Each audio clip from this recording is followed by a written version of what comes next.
Start. ওম নিরঞ্জনাম নিত্যম অনন্ত রূপম ভক্তানুকম্পা দিত বিগ্রহম বৈ ঈশায় অবতার পরমেশ্বর মিঠম তং রামকৃষ্ণং শিরসা নমামো তং রামকৃষ্ণং শিরসা নমামো তং রামকৃষ্ণং শিরসা নমামো। আজ আমাদের এই শ্রীরামকৃষ্ণ ধ্যান অনুভবে আজ এই প্রভু তার কৃপায় আমাদের যে অন্তর্ধ্যান, এই অন্তর্ধ্যান আমরা কেমন করে জগতের সঙ্গে মেশাবো, অর্থাৎ ডিভাইন শক্তির সঙ্গে এই অন্তর্ধ্যান, আমাদের যে অন্তরের ধ্যান, এই অন্তরের ধ্যান কেমন করে মেশাবো, ঠাকুর সে পথ আমাদের দান করে দিয়েছেন পরম পুরুষ শ্রীরামকৃষ্ণ। যখন শ্রীরামকৃষ্ণকে আমরা দর্শন করছি তখন মনে হচ্ছে সেই আমাদের পঞ্চবটী বনের কথা, আর সেই পঞ্চবটির বনেতেই যেন মনে হচ্ছে সারা বিশ্বের এক জ্যোতির্ময় আলো এসে নেমেছে ঠাকুরের কাছে, আর আমরা সেই জ্যোতির্ময় আলো দেখতে পাচ্ছি ওই পঞ্চবটি বনের মধ্যে। তাহলে তখন দেখা যাচ্ছে যেন প্রকৃতি হাসছে, আর আমাদের অন্তর তখন পৌঁছে গেছে শ্রীরামকৃষ্ণের চরণের কাছে। আমরা দর্শন করছি ঠাকুরকে, অপূর্ব সেই ব্যাকুলতার মধ্যে প্রাণের সংশয় না, কোনো ভয় নেই, ঠাকুর রয়েছেন, ভয় কি?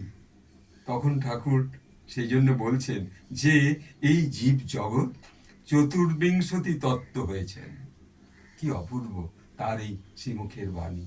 তবে যদি তিনি আমি একেবারে মুছে দেন তখন যে কি হয় মুখে বলা যায় না। তিনি যদি সেই আমি ভাবনাটা মুছে দেন, একমাত্র তিনিই পারেন।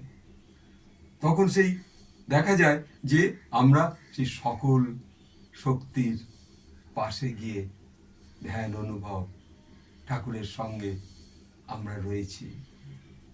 যদি কেউ দেখেন তার বাড়িতে, তার গৃহে অপূর্ব শ্রীরামকৃষ্ণের সেই ছবি রয়েছে, ঠিক সেই ছবির সঙ্গেও আমরা যেন ঠাকুরের সঙ্গে একাত্মবোধ হয়েছি।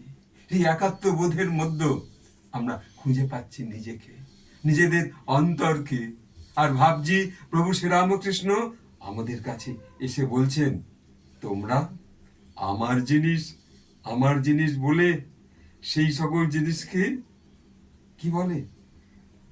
ভালোবাসার নাম মায়া। তা এই মায়া, সবাইকে ভালোবাসার নাম দয়া। ঠাকুর কি সুন্দর বোঝাচ্ছেন। তাহলে সকলকে ভালোবাসছি, আমরা ঠাকুরকে ভালোবাসছি, আমরা ভালোবাসছি সেই ঠাকুরের আসন পঞ্চবটির বন, আর ভালোবাসছি ঠাকুরের সেই আলোর জ্যোতির্ময় রূপকে। যেন শ্রীরামকৃষ্ণ একটা জ্বলন্ত প্রদীপ, ঠিক অপূর্বভাবে স্থির ধীরভাবে জ্বলছেন, আর আমরা সেই আলোর মধ্যে, আলোর সম্মুখে ঠাকুরকে মনে হচ্ছে একটা প্রদীপ, জ্বলন্ত প্রদীপ, আর আমরা তার সম্মুখে। আমাদের সেই আজ্ঞাচক্রে ঠাকুর এসে স্পর্শ করছেন, সেই স্পর্শ যেন আমরা অন্তরের অনুভবের মধ্যে বুঝতে পারছি। তখন ভগবান থেকে বিমুখ হয়, দয়া থেকে ঈশ্বর লাভ হয়, মায়াতে মানুষ বদ্ধ হয়ে যায়। তাই বলছে ভগবান থেকে বিমুখ হয় যখন সে মায়ায় বন্ধ হয়ে যায়, দয়া থেকে ঈশ্বর লাভ করে। সুখদেব, নারদ এরা দয়া রেখেছিলেন। হে প্রভু, আজ তুমি আমাদের দয়া করো, যেন এই চলমান জীবনের মধ্যে শ্রীরামকৃষ্ণ এই যে উচ্চারণ, এই যে অন্তর্ভূমিতে তার এই আলোর স্পর্শ পরিষ্কারভাবে আমরা দর্শন করছি। তাই আজ এই ক্ষুদ্র শ্রীরামকৃষ্ণ ভাবনায় আজ এইটুকু বলে সকলকে আমি আমার আভূমিলুণ্ঠিত প্রণাম জানিয়ে এখানে রাখছি। তবে আবার দর্শন হবে ঠাকুরের সঙ্গে, আমার সকল মানুষের সঙ্গে। তবে আপনাদের বলবো একটু লাইক করবেন, একটু শেয়ার করবেন, একটু সাবস্ক্রাইব করবেন।